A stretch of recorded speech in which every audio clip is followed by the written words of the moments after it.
Ladies and gentlemen, welcome back to this week's episode of the TYB podcast. This is episode 14.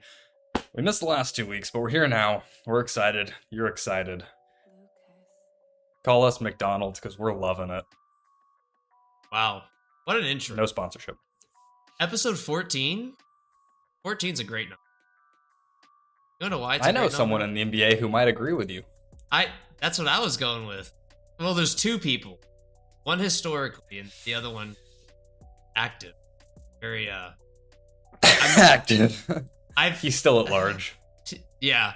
I've seen some heinous things on Twitter about this too, so I'm going to stay out of it. But it's not airworthy. No, it's not our business. But it has been our business. But it's not mine.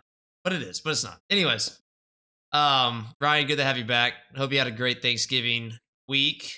Ryan and I actually went to the Spurs game and got to see the 7'4" point guard, point forward, whatever you want to call him, Victor Wembanyama in person. That was cool. Good time. And the Galway Bowl has happened again, and both on Thanksgiving and fantasy football, in which Ryan is getting absolutely plowed right now. Hold on, because if Josh Dobbs puts up 37 points tonight, I win. And that's feasible. That could happen. Who they're playing? It's the Bears. The Bears. Oh, the Pastronaut goes big tonight. I guess. Do you believe in magic? Yes.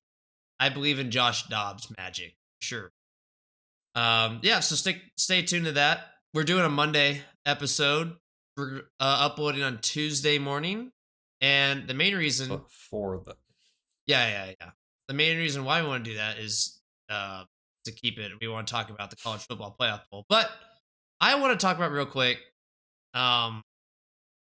really just kind of how the NFL kind of sucks right now. Ryan and I have both talked about this. This is why we're only talking about college football pretty much today for the next 30 minutes. It's just not fun. Ryan and I were talking about it before we started recording. It's looking like the Eagles league, the Cowboys maybe have a chance. Ryan's Patriots are tanking intentionally. Carolina has fired their coach. He's been fired twice in the last 12 months. New record. Who else got fired? Matt Canada got fired. It's just bad football. I mean, am I wrong? No, you're not wrong at all. And it's weird because I feel like we started the year, it was really exciting. There have been a lot of cool storylines. The Josh Dobbs storyline has definitely been of the better in the latter half of the season, but there's just not much to be excited about. The Eagles are running away with the NFC. I guess the Chiefs are up there with the AFC, but like the Chiefs Mahomes doesn't have any weapons. The defense is fine. But do you see that team realistically competing with the Eagles? I don't. No. And I mean, like I said, we've been talking about this before. Their best weapon, Travis Kelce, is not in it. He's too focused on his podcast and Taylor Swift drama. You could tell in his performance, he's just not giving it his all. He's checked out. Yeah. I think he's done. I think he's gonna, he has all the talent in the world. He's obviously the second best tight end of all time. I don't think he wants to be out there anymore. I think he wants to do his podcast, maybe become a broadcaster, which he would be fantastic at. He would. But he wants to be a media personality, hang out with his girlfriend Taylor Swift, and I can't blame him for that. Yeah, but you gotta do your job when you're getting paid 20 plus mil. But so yeah, it's a shame. The NFL looks pretty bad. Going back to the Chiefs, their best weapon's Isaiah Pacheco. Who's a great player. No knock on him, but when you have Patrick Mahomes, your best weapon should probably be a wide receiver, personally speaking. You would think. Or someone who can catch, but obviously leading the league in drops. 28, something like that now. It's great. I will give them this. They've had some bad ones. Yeah, they've all been in like crucial situations late in the fourth quarter. It's a shame. I will give you the Broncos storyline is kind of compelling. After starting the season off 1-5, they're now 6-5, and probably at this rate, we're going to go to the playoffs. I don't see why not. Everyone around them sucks. And the hot teams are the ones that make a mark in the playoffs. It's every sport. It's the same way. So Mr. Unlimited. Broncos country. It's time. You know what, though? You know what? You know what? So, first of all, yeah, Russell Wilson's showing us that he's not the guy he used to be, but he's still one of the most efficient quarterbacks in the league. And he's having a great year. He's awesome. And Sean Payton, I know after the 1-5 start, everybody said, oh, Drew Brees is the only reason that. No, Sean Payton's a good coach. Yeah. And you're seeing that. It just takes some time. I didn't know if they would be competitive this year. I guaranteed they would be next year. And so it's cool to see them doing this year, especially with a lack of good stories. But there is one other good story I wanted to address before we get into college football, and that is CJ Stroud and the Houston Texans. Yes, that is I know they lost to the Jaguars. They lost to the 8-3 Jags, but good story. DeMeco Ryans, great coach. CJ Stroud putting up MVP numbers. Tank Dell is good at football, and that's exciting. Yeah, the Texans are fun to watch, I'll be honest. I was a hater for a long time, but who doesn't love seeing CJ Stroud sling that ball in those battle reds? Bro, his balls are on the money, and they always have been. And I was just unfamiliar with his game, really. But that's the first time I've heard someone say that the Texans are exciting to watch, probably since J.J. Watt era. And even then, It was just, you just wanted to watch them on defense, honestly. So, Texans are in good hands. I got nothing else to say. You summed it up perfect. So, you want to just head right into this? Yep. What I got to do, I'll just tell her. I gotta get someone to make me stingers. So just cut a next segment like that. So I'll do a fake one right now. Whoosh. All right, here we go. So Ooh, that was good. A lot of college football news. We'll go with the rankings last because that's gonna take the longest part. A lot of coaching moves since the last 2 weeks. And obviously most notable would be Duke's head coach Mike Elko leaving for Texas A&M, which he was defensive coordinator there. Not the hire I expected. I thought A&M would go for a bigger name. They originally did hire Mike Stoops, right? But then the intense amount of backlash at 9 p.m. on a Saturday evening, they pulled out of the deal. I think that's the best part. They realized how bad it was at 9 p.m. The Aggie Nation blogs it was awesome, really. Ryan, go ahead. I mean, A&M is a dumpster fire right now. You're paying Jimbo Fisher this much money not to coach, and then you have to have a good, competent hire after that, because your entire organization just looks horrible. And then so you go get Mike Stoops, who I thought was a decent hire, at least a better hire than Elko. But you know what? Everybody's happy with Elko, so they save face with that move. But Mike Stoops has had 3 10-win seasons at Kentucky. I don't care if the SEC East has been weak. I don't care. That's still impressive because Kentucky has zero resources when it comes to football. I think that would have been a better hire, and I would have loved. I hate A&M with a burning passion. I would have loved to have seen what he could do with A&M's resources, their recruits, all of that. I think that he would have done a pretty good job. We'll see what happens with Elko. Regardless, I think it's funny. And A&M is staying in their 8-4 purgatory, which I don't even know if we can call it purgatory anymore. I think that's just who they are as a team. It's not purgatory, it's hell. Like, they're there. No, fair enough. And they're there. They're home. You can't get out. It's over. Which is great. It's great news. Everyone hates A&M except A&M. I mean, it's just how it is. Yeah. So a loss for A&M is a win for America, as I say. You can quote that. Maybe we'll have a quote, something like that. Get a still of me talking like that, and then I'll quote it. But yeah, I thought Stoops was a good hire, I thought it was a good hire, but in our group chat, just to harass the Aggies in our group chat, you always got to dog. Got to. A&M could have won the national championship, and I would have been like fraud win or something. But anyways, no congrats to the Aggies. No. Yeah, winning 10 games in the SEC at a basketball school, it's pretty good. And I would have loved to see another Stoops in a more competitive environment. Obviously, Kentucky's still in the SEC, but like you said, it's just not a good division.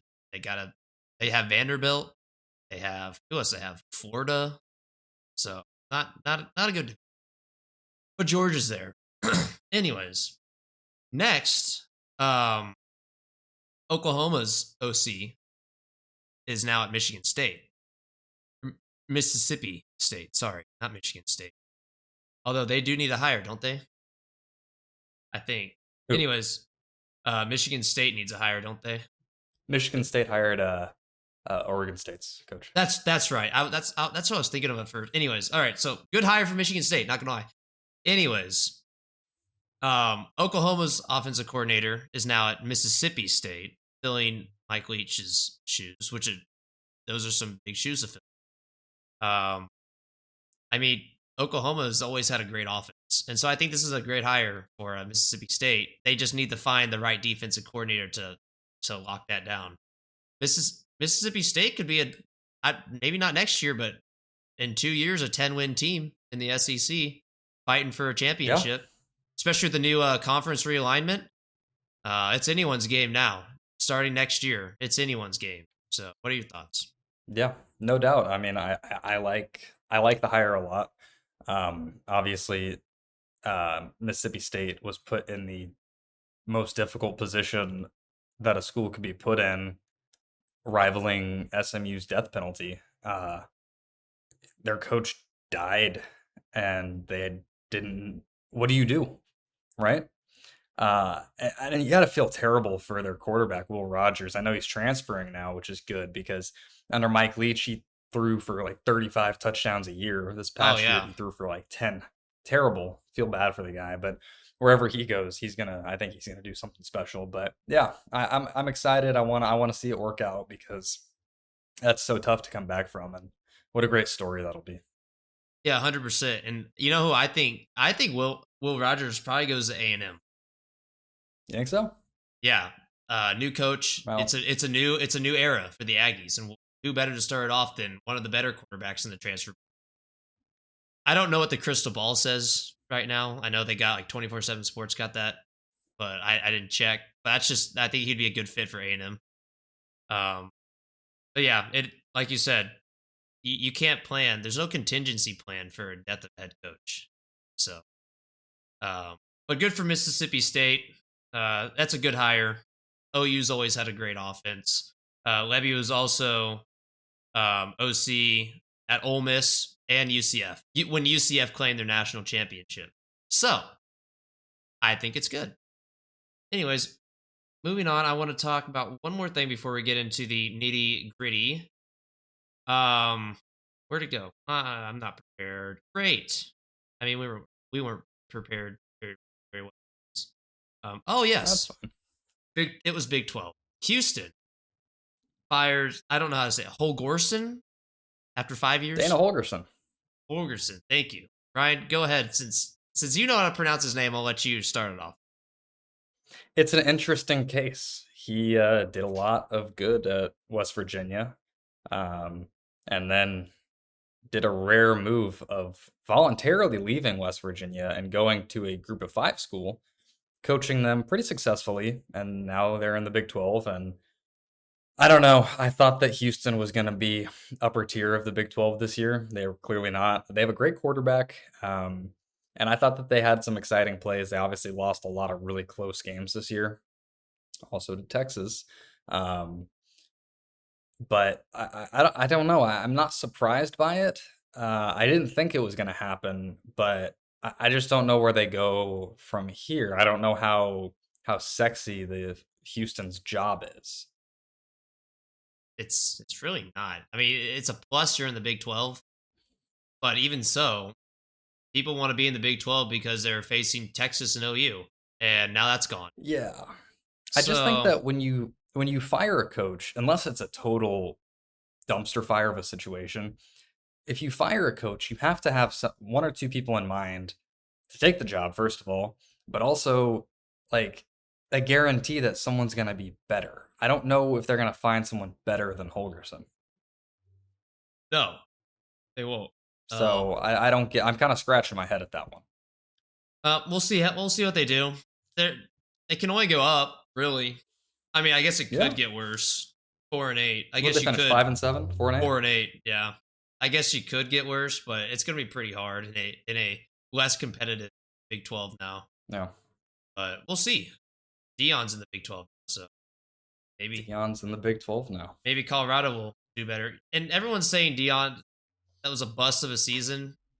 Like No. 4-8 from what 1-11, 1-11. 0-12, back-to-back seasons like that. It's a win. And then they It had takes a while to injuries going rebuild a down the program. stretch.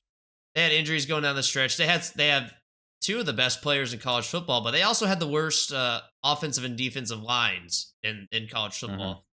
And that's just because of those guys. They got great hustle, but they're not competitive with other guys. I'm sure they're great. They're great guys, but at the end of the day, it comes down to who's better, and they're not. But Deion's recruiting class will pull through. I think Colorado will be a 6-win team next year. I think that's safe to say. They'll make a bowl game. Yeah. Which will be fitting because the last time they made a bowl game was probably when they were in the Big 12. Was it not? They've been bad. Yeah. It's them and Nebraska have been horrible since leaving the Big 12. Yep. And A&M, except for that one year where they finished 5 and got shafted out of the college football playoff rankings, in which their neighbors down in Austin are probably going to get shafted as well. So let's just start on this because I've been thinking of You got a lot to say about this. Yes, I have calculated because I'm still a Texas fan. No, I don't go to Texas, but I love watching Texas. It's what I grew up on. My dad went there, and it's just I like Texas, and so I'm a couch fan. But I've been trying every way, every single scenario, and I just with the current where Texas is at 7 or 6. I can't imagine them making the playoffs. And I think Ohio State, even though they lost, is still going to be favored above Texas to get in, even not playing in a bowl game. So I think the playoffs a joke. I'll get more into this in a sec, but Ryan, what are your initial thoughts on not only where Texas stands, but what is happening? This is the most competitive college football has ever been, 1-8. In the playoff era. So go ahead. And of course, it's the year before the 12-team playoff kicks in, which sucks. This would have been the year for it. And watch, next year is not going to be competitive, and the top 4 will be the final 4. Watch. Yep. But yeah, my biggest gripe, and we'll see what happens tomorrow or when this is airing tonight. We'll see what happens, obviously, but my biggest problem is Oregon being ranked over Texas and potentially getting in over Texas, because you look at the strength of schedule, you look at the strength of record, compare the Texas Tech games that they each had. I don't see where this team is better than Texas. A lot of arguments say the eye test, but oh man, that's not a good argument. Oh man. And if you look at the guidelines, the rules, the basis on how the committee ranks these teams, Texas should be ahead. Texas should be at number 5 or number 6. I still think there is a scenario in which case Texas gets in, and that is winning the Big 12. Florida State losing, Oregon losing to Washington. I think Texas could sneak in, but a lot has to happen, and I have a fear that this team is going to be the odd man out. They're going to be ranked 5. Ridiculous. Yep. It's ridiculous. It's the A&M scenario all over again, except when A&M got shafted, they didn't play in their game. But like you said, the eye test is the worst argument in the history of all sports in all time. I don't care what sport it is. Someone's like, oh, I just didn't like the way he ran this play, but it got 10 yards, for example. Who cares? It's like a win is a win. And yeah, I know it sometimes Texas squeaked out close ones, but you got to remember the Big 12 is a much better league than the Pac-12 is, first off. And at the beginning of the season, we thought the Pac-12 was the best conference in football, but then we saw them play And it really was not an inspiring brand of football at all, kind of like the Big Ten. I hate the Big Ten too. No. I think the Big Ten is the most overrated league in football. Mm. Just miserable coming out of that. What is that? The East Division? What is that? The East Division? The Big Ten East is awful. Or it's the South. It's one of whatever it is. Or what? I don't care. I think it's the West Division. I don't care. It sucks. But yeah, going back to the resume, Texas is right. I got it right in front of me, so I'm gonna just read this off. Texas is 6th in strength of record. Oregon's 9. Since we're just comparing, these are Texas and Oregon will be the 4 seed. They're somehow Oregon's ranked 3 in FPI, which makes no sense considering Oregon's strength of schedule this season was 62nd in the country. Texas was 13. That's a very very strong. It's the second. It's actually the third in the top 10 behind Ohio State and Ole Miss. It's third in the top 10. And their game control was second in the country, only behind Michigan. Oregon's game control was 3. I think game control has a lot to say in it. Even though Texas won a lot of close games, they were still very much in control the whole time. And I mean, it just I'm like looking at all the stats. There's not a single stat. There's not a single advanced metric where Oregon is above Texas. And the fact that like social media, I hope, because all the college football analysts are also saying the same things we're saying, but they're not on the committee. And I think the committee is really just going to give it to Texas, and which usually doesn't happen. Usually Texas is big in media, but I think it's the opposite. I think the hit's on. So It doesn't make sense to me. And also, I know Texas has Michigan scheduled out of conference and Ohio State scheduled out of conference coming up. Cancel those games because the committee and the college football world clearly does not care about that anymore. Because if you look at Oregon's schedule, you look at all these teams' schedules, they pay teams to play them, which is fine, but you're not getting rewarded for playing these difficult teams. It's fun, but it does you no benefit, even when you win. You telling me that Texas beats Michigan next year, it's going to mean the same as Oregon beating New Mexico State. And that's Texas Tech. Yeah.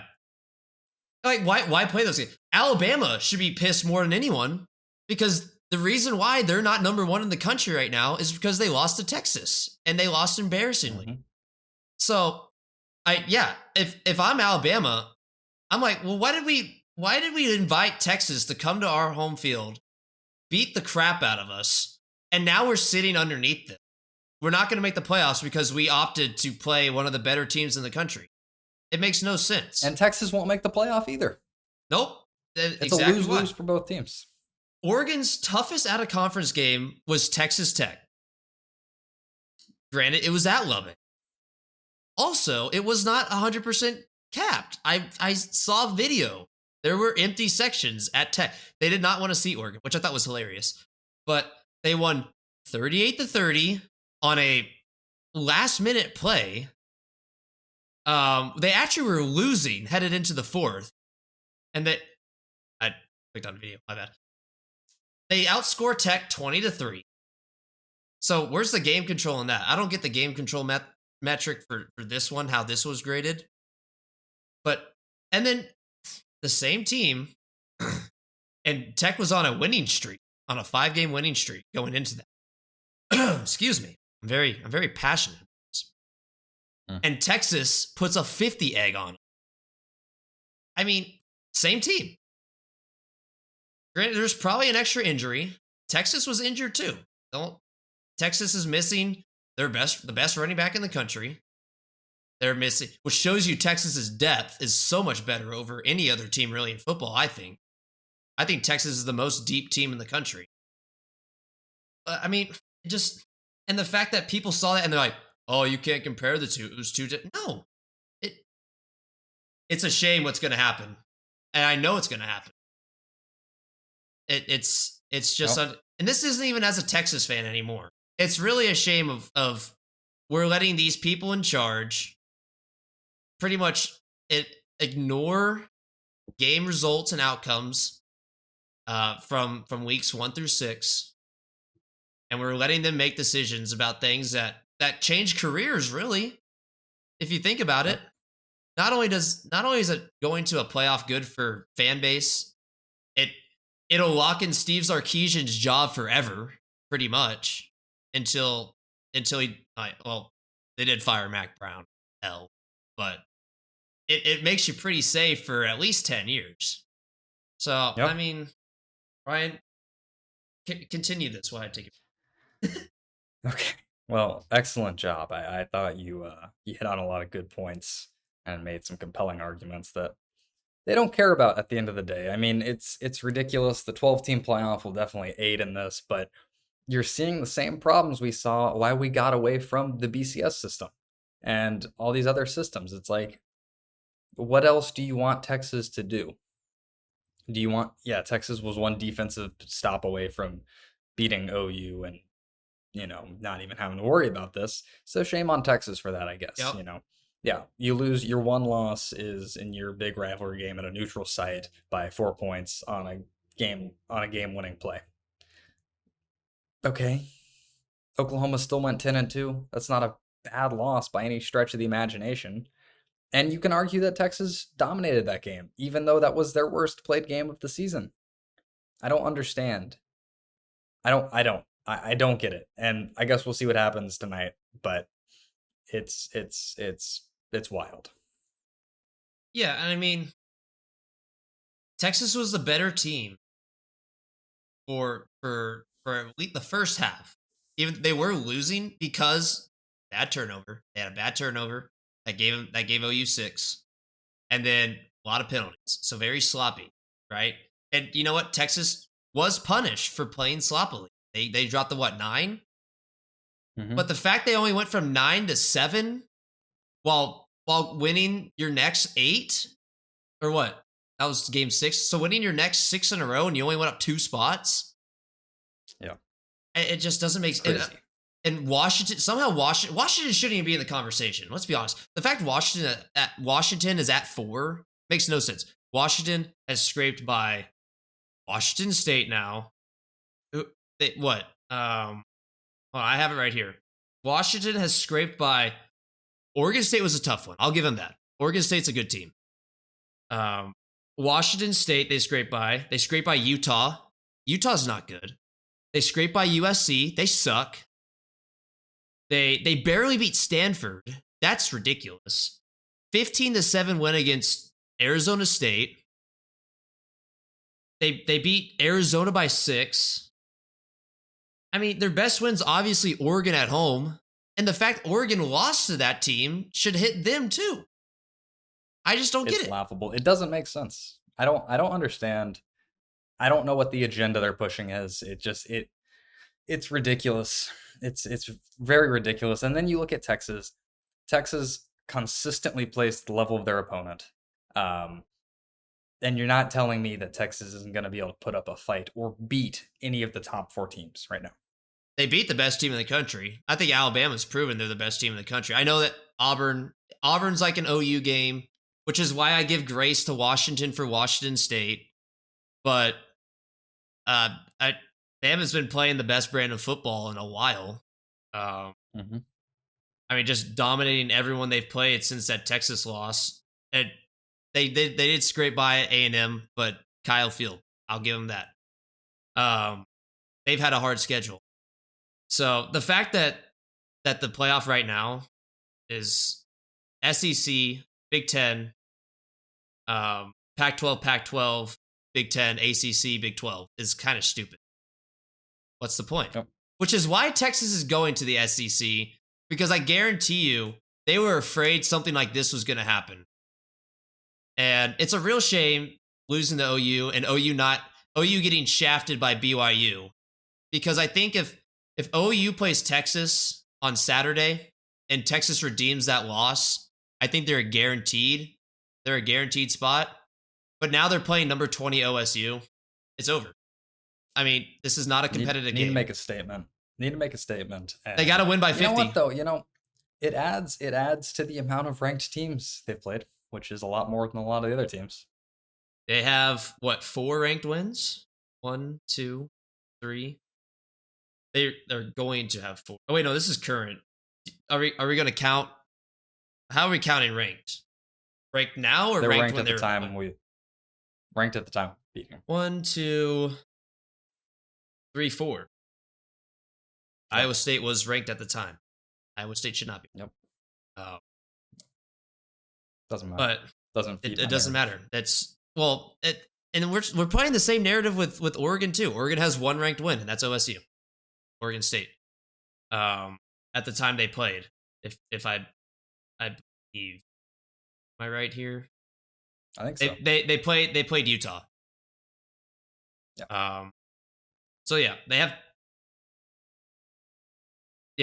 3. Sorry, they played Colorado ranked. We all saw what Colorado did, but I'll count it. We got to play fair here. So they have 3 ranked wins. Texas has 4, and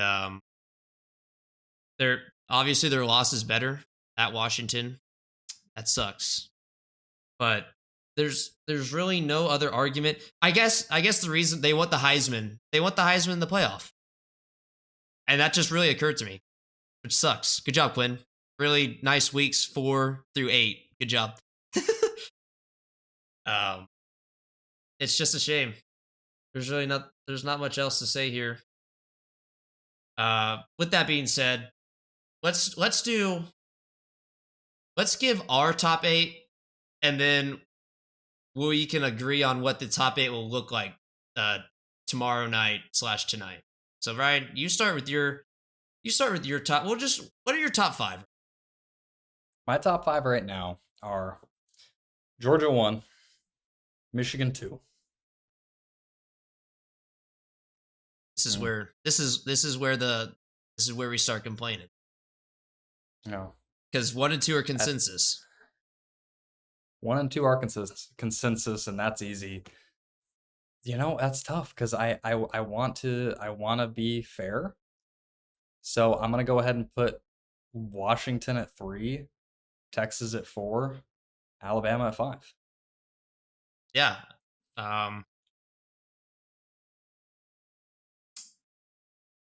I think that's pretty fair. I have Georgia 1, Michigan 2, obviously. Washington 3. I'm gonna put Oregon 4 just because right now, what the media is saying, and Texas 5. But with that being said, 3 versus 4 are playing in the first playoff game of the year, pretty much, which means one of them's not getting knocked out, which is where now we have problems.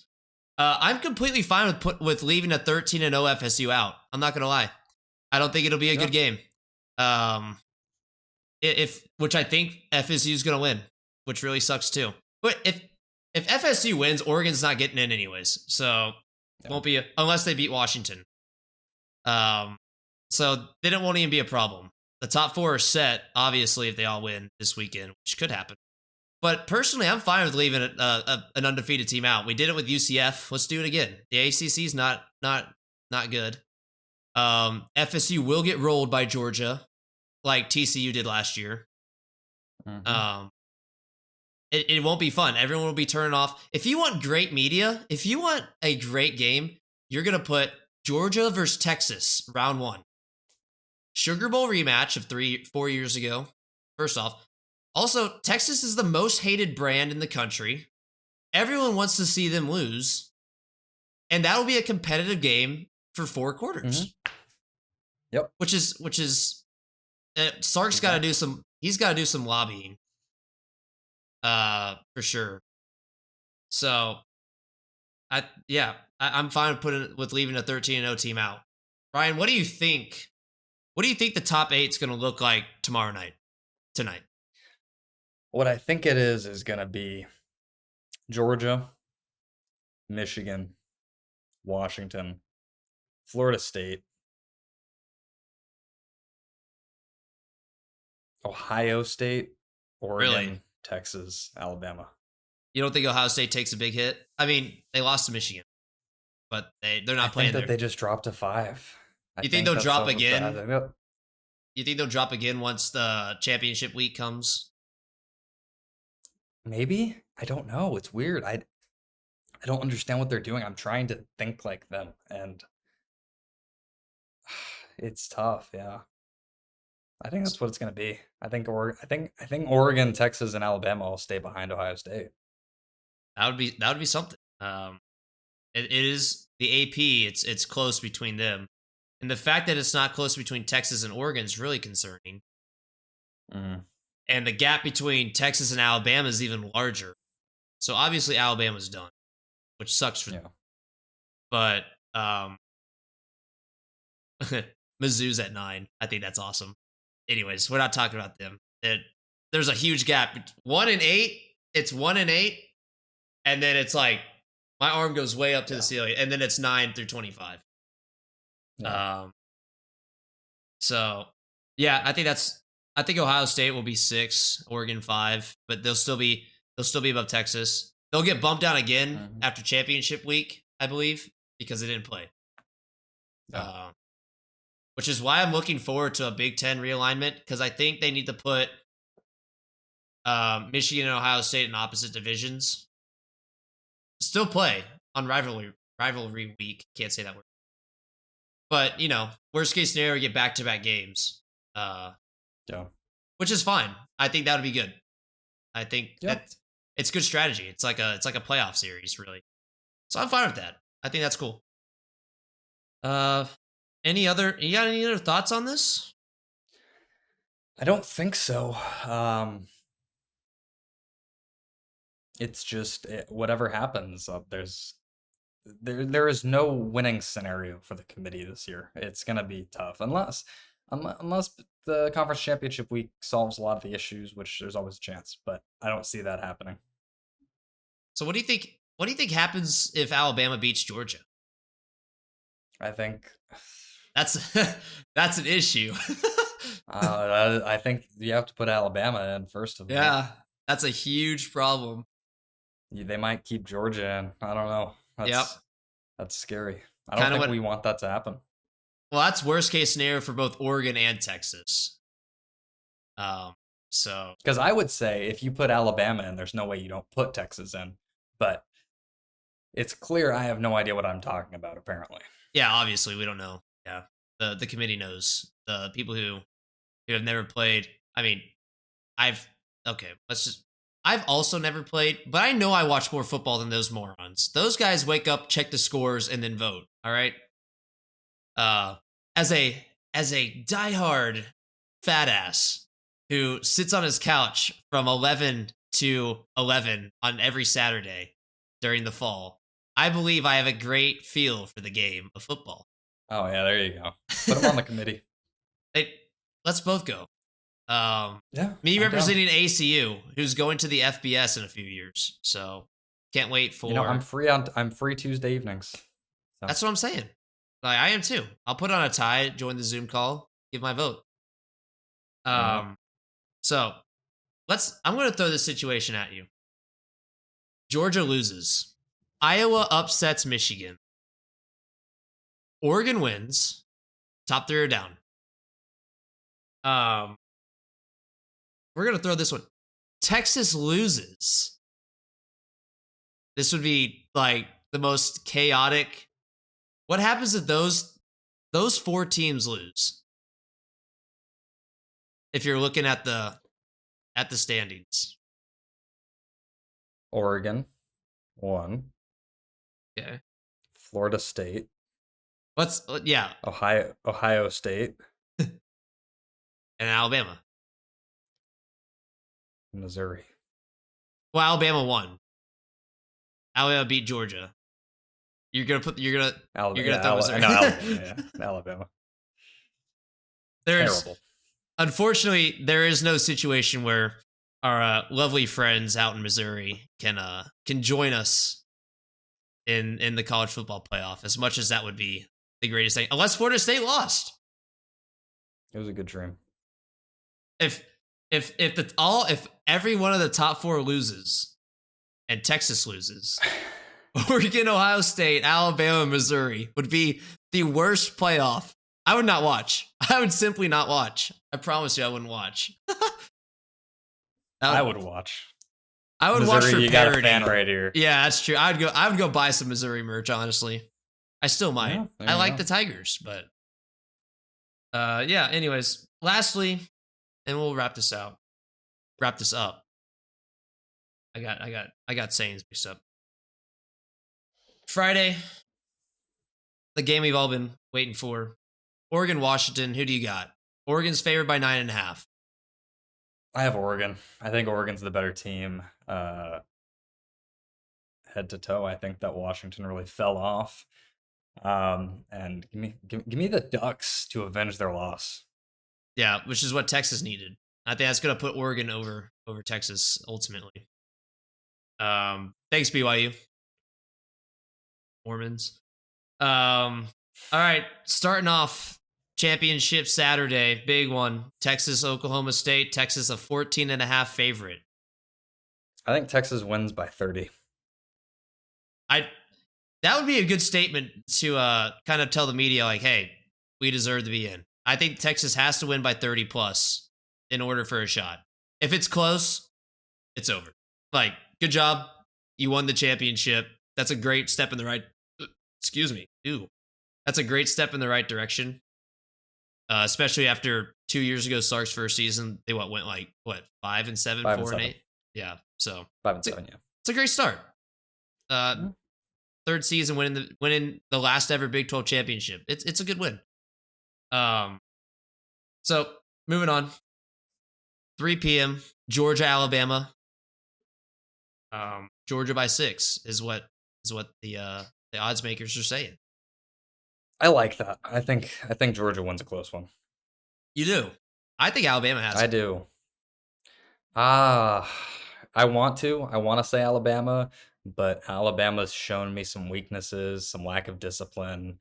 Their third down defense makes me nervous, and I think Georgia's going to win by making less mistakes at the end of the day. That's fair. And that mistake could be a 6-point difference. That's good. I just don't think there's a single guy in college football that can guard Burton on the outside. Yeah. He's good. His hands are great. Pause. SMU Tulane, no one cares. Michigan, SMU. Iowa. Michigan's favored by 23, but I don't even think 23 points are going to be scored. So, what are we thinking here? We're gonna see what that boy JJ McCarthy can do. But I think Michigan wins just simply because Iowa can't score on offense. So it's gonna be a weird game, but Michigan's gonna win. What a miserable game, really. This team, this is what Iowa's done the last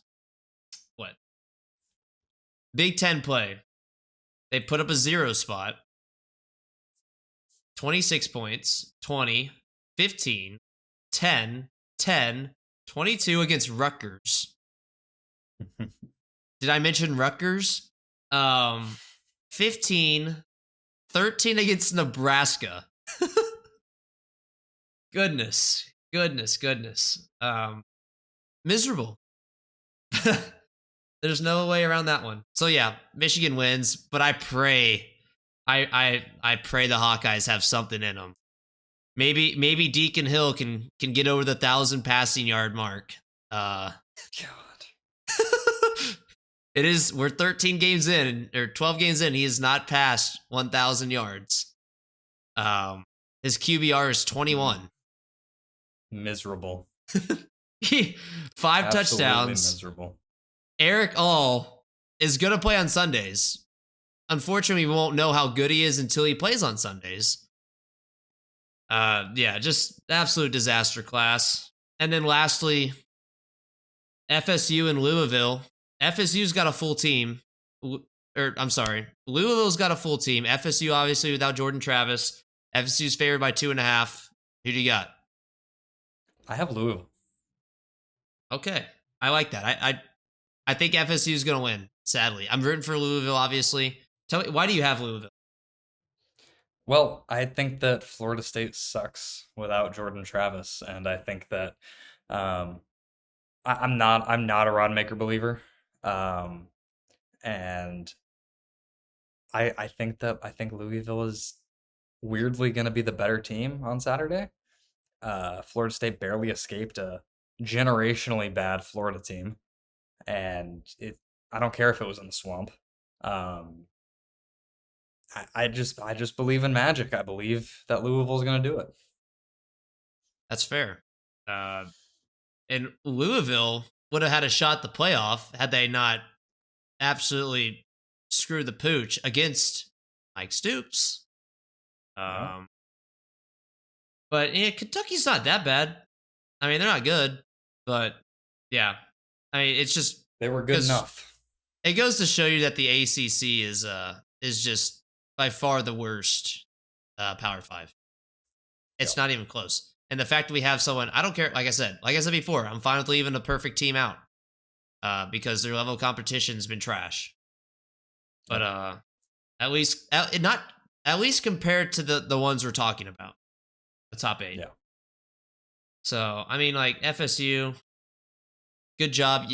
Jordan Travis had a legendary game against LSU, first game of the year. Then you almost lost to Boston College and Clemson.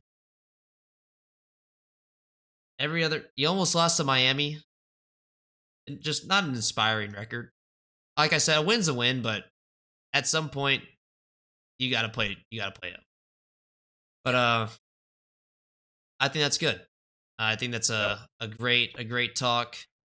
College football is in good hands, even though it doesn't feel like it right now. It's definitely more exciting than the NFL. The fact we have 8 teams fighting for 4 spots is great. I think it's great for the game. Everyone's going to be watching Friday and Saturday. It might be the most watched championship week ever. Think about it. Yeah. So, NFL, step up. Get Mahomes Amen. some weapons. Yeah. That's really what it is. Make the call. I did want, real quick, now I'll close it out. This is like so off top. This is really not. Tom Brady said that this is the most uncompetitive league he's been in. But Tom Brady also played in the worst division in NFL history for his whole career. What are your thoughts as a Patriots fan? Hey, you know what? Brady still had to go through it. You know, the Jets were decent, and the Dolphins were okay, and the Bills were bad. Yeah. But he still had to play other teams, and Yeah, sure. he won. Winning is hard. Hey, Like, you won a super. like He won so many Super coaches Bowls, have said. so Exactly. You know, at the end of the day, the That's Kiss fair. is 6 in New England. Yeah, that's fair. And he's right about NFL. Yes, he's right.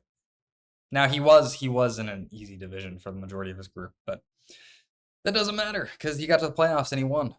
Yeah, so was Jordan. So we're not Yeah. ready to have people aren't ready to have that conversation yet. Come on, guys. If we can have it with Tom Brady, who retired last year, we can have it with Jordan. He's been gone since I was born. Yeah. They're not ready for late glorious King to to take over. I had to get LeBron in there. I had to get LeBron in there. All right, wrap it up. That's Take enough us out. out of you. Take us out. Ladies and gentlemen, thank you so much for tuning into this week's episode of the TYB podcast. If you made it this far, please be sure to leave likes, ratings, subscriptions, all that good stuff. Find us on social media, Instagram and Twitter. Excuse me. But we're back after a 2-week hiatus. Hope you all have a wonderful holiday season. Enjoy the games this weekend. Hopefully we're not too mad about the rankings, but we'll see what happens. But we'll be keeping you updated online, so look out for that. Thank you very much, and we will see you next week. Yeah, we will be. We'll be upset.